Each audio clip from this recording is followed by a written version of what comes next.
पिछले कुछ समय से आप सोशल मीडिया पर सीजेपी यानी कॉकरोच जनता पार्टी का नाम सुन रहे होंगे।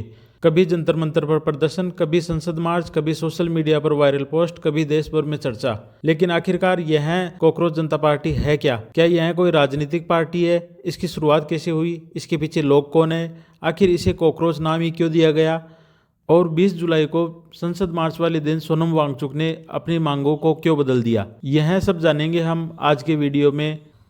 यह सब शुरू होता है 15 मई 2026 को, जब सीजीआई एक मामले की सुनवाई कर रहे थे और उन्होंने यह कहा, Youngsters like cockroaches, they don't get any employment, they don't have any place in profession. Some of them become media, some of them become social media, some of them become RTI activists, some of them become another activists, and they start attacking everyone.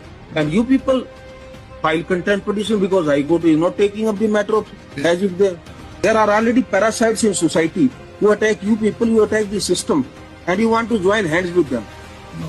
इस video में वो कह रहे हैं कि समाज में पहले से ही ऐसे परजीवी मौजूद है जो व्यवस्था पर हमला करते हैं और आप उनके साथ हाथ मिलाना चाहते हैं।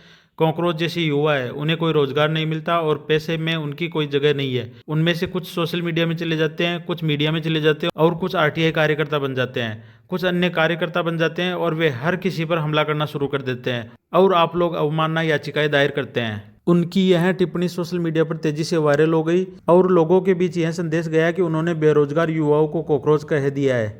हालांकि सोशल मीडिया पर विरोध होता देख उन्होंने स्पष्टीकरण भी दिया और बताया कि उन्होंने बेरोजगार युवाओं को कॉकरोच नहीं कहा, जबकि फर्जी डिग्री से सिस्टम में जगह पा लेने वालों को कॉकरोच कहा है। लेकिन तब तक बात बढ़ चुकी थी और अमेरिका में रहने वाले अभिजीत दीपके नाम के एक व्यक्ति ने सोशल मीडिया पर कॉकरोच जनता पार्टी के नाम से अकाउंट बना दिया।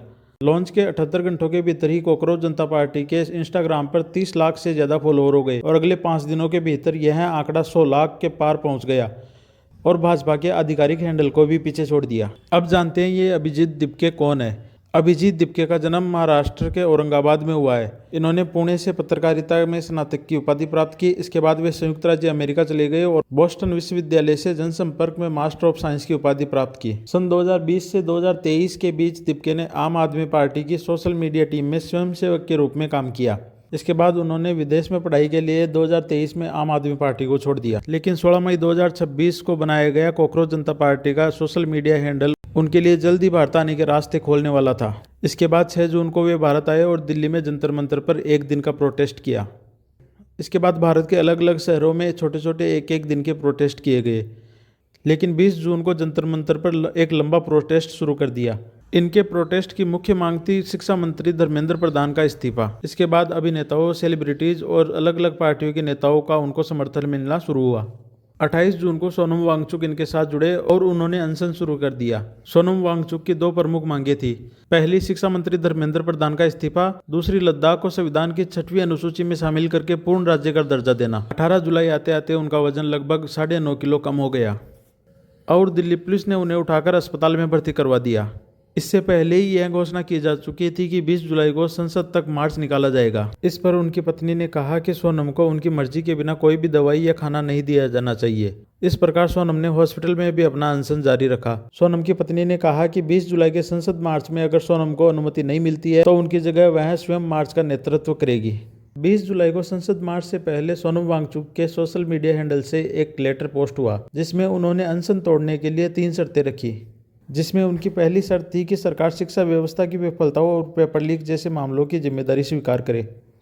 दूसरी शर्त थी कि वे और सीजेपी का प्रतिनिधिमंडल जब संसद पहुंचे तो वहां सांसद और विभिन्न दलों के नेता उन्हें भरोसा दें कि वे उनके मुद्दे संसद में उठाएंगे।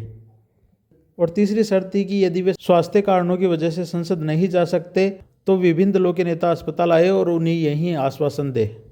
अब सवाल यह उठता कि सोनम वांगचुक ने अपनी प्रमुख 2 मांगों को छोड़कर अन्य 3 मांगे क्यों रख दी। इसमें कुछ अटकलें लगाई जा रही है कि सोनम वांगचुक को लद्दाख के लिए कुछ बहुत बड़ा दिया जाने की पेशकश की गई है और ताज़ा रिपोर्ट्स के मुताबिक सीजेपी के प्रतिनिधिमंडल से भी सरकार की बातचीत जारी है।